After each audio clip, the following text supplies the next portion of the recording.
What's going on, guys? Today let's talk about the difference between PWM and standard 3-pin fans. Get into it.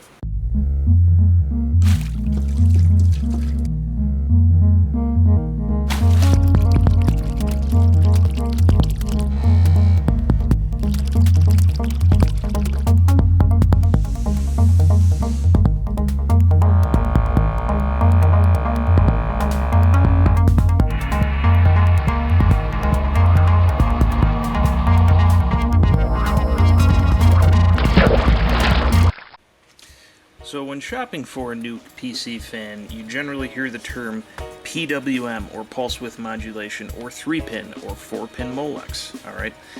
These two types of fans here are your most common types, alright? 4-pin PWM, okay, and then you have your 3-pin fans, alright, non-PWM. On a computer fan with these types of, this is technically still a Molex connector, even though when we say Molex, we think of a connector that looks more like that.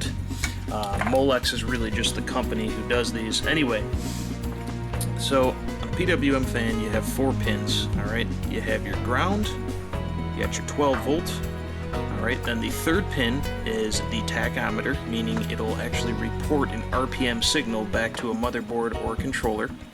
And then your fourth pin on a PWM fan is that pulse width modulation function.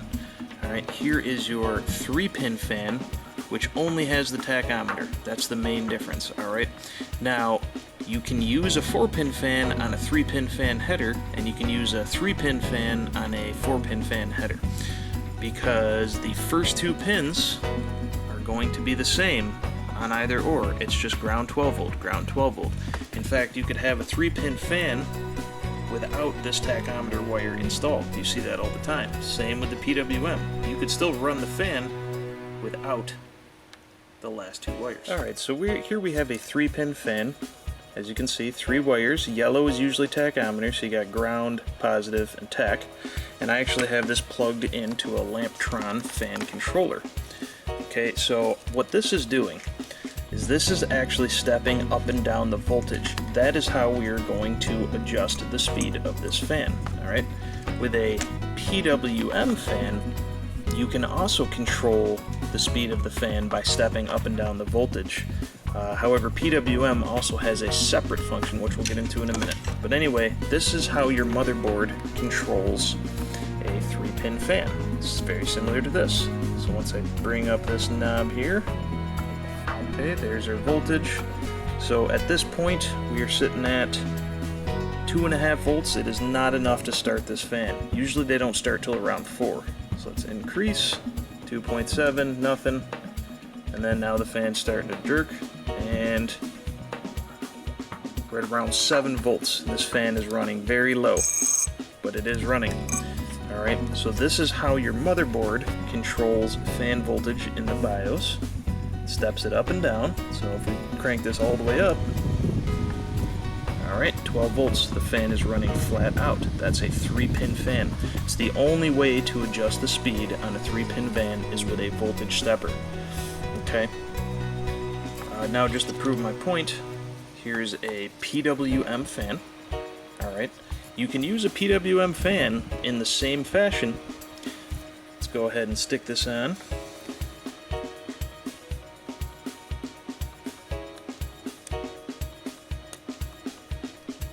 Right, so fan is not spinning. Voltage is at 0. Let's go ahead and turn that voltage up.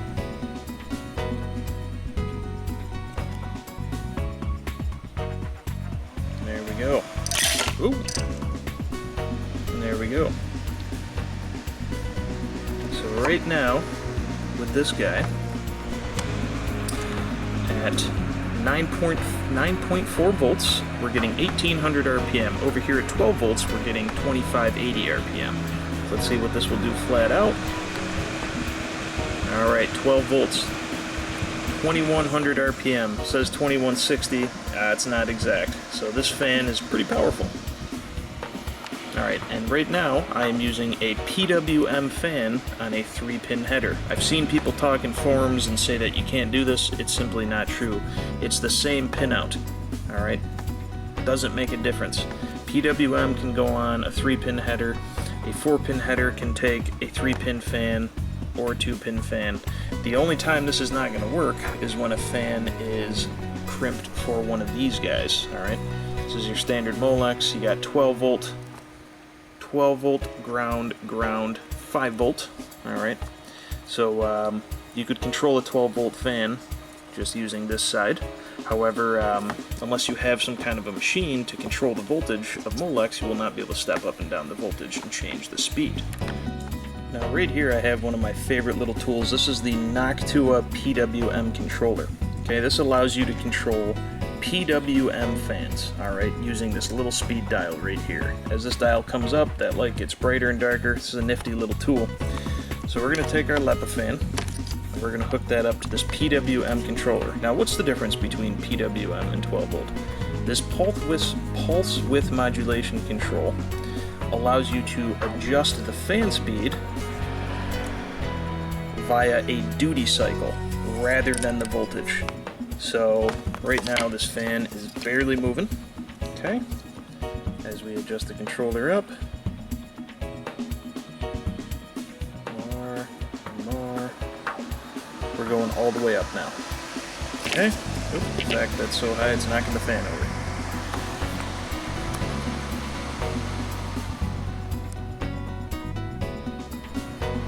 So even though the voltage is constantly at 12 volts, you're able to adjust the fan with PWM. It's a duty cycle adjustment. This is why PWM fans are generally, they say they're quieter. It's not necessarily that they're quieter, however, you can adjust the PWM signal down and get this fan to spin much lower than you would by stepping down the voltage. As you saw before, going down to about 4 volts, you can't get the fan to move. This is still spinning at 12 volts, however the duty cycle is extremely low. We can turn this baby right down to where it almost wants to stop moving. It has almost no motion to it. And this duty cycle, basically it sends a pulse every now and then on the fan, like a little forcing pulse instead of just a constant change in voltage. It's getting a constant 12 volts, however that 12 volt pulse is only happening so many times. And the higher you turn this up, the more often that pulse is happening, resulting in a higher fan speed, as opposed to turning the physical voltage up and down. Right?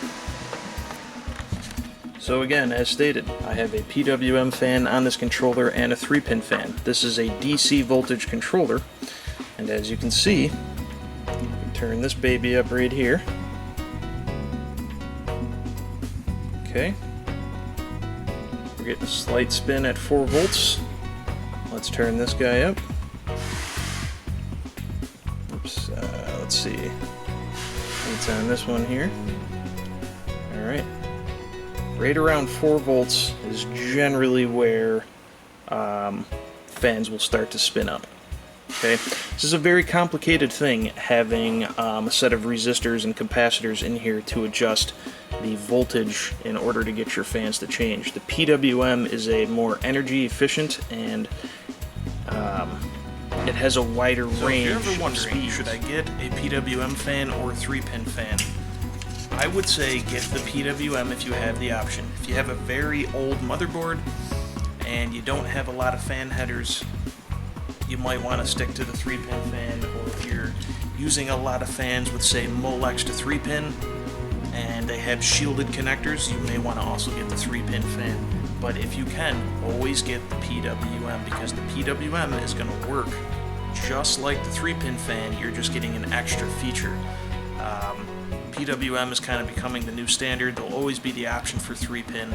Max here, Frozen CPU. If you got any questions, leave them down below. Shoot us an email, give us a call. Have a great day.